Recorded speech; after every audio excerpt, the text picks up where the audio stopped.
Hello बच्चों, कैसे हैं आप? आई होप आप अच्छे होंगे। आज की कहानी है विद्या बड़ी या बुद्धि। किसी ब्राह्मण के 4 पुत्र थे। उनमें गहरी मित्रता थी। वह आपस में बहुत अच्छे दोस्त थे।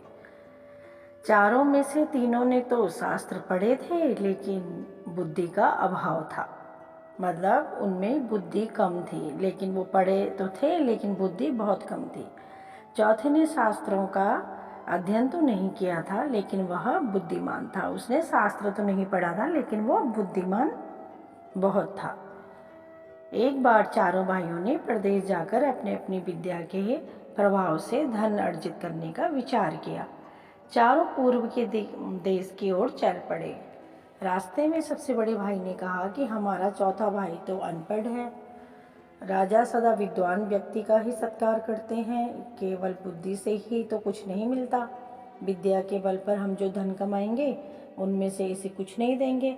अच्छा तो यह रहेगा कि यह घर वापस चला जाए। दूसरा भाई का विचार भी यही था, किंतु तीसरे भाई ने उनका विरोध किया।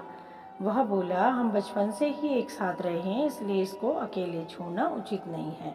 हम अपनी कमाई से थोड़ा थोड़ा हिस्सा इसे भी दे दिया करेंगे। अतः चौथा भाई भी उनके साथ लगा रहा। रास्ते में एक घना जंगल पड़ा। वहाँ एक जगह हड्डियों का पंजर था।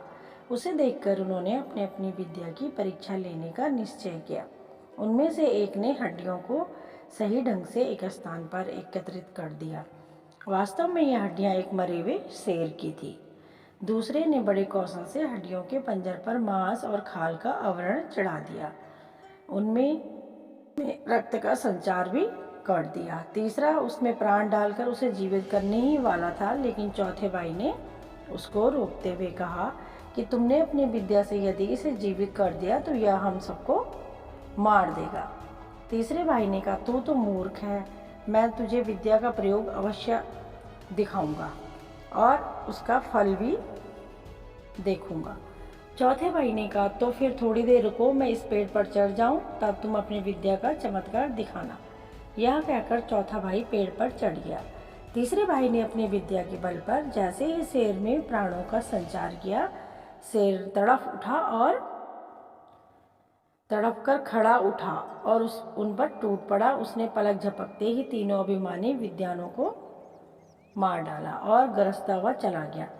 उसके दूर चले जाने पर चौथा भाई पेड़ से उतरकर रोता हुआ घर लौट आया।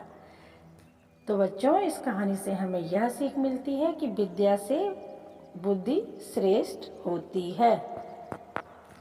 अगर आपको कहानी अच्छी लगी हो तो लाइक करना, सब्सक्राइब करना और बेल आइकन भी प्रेस करना। बाय बाय बच्चों।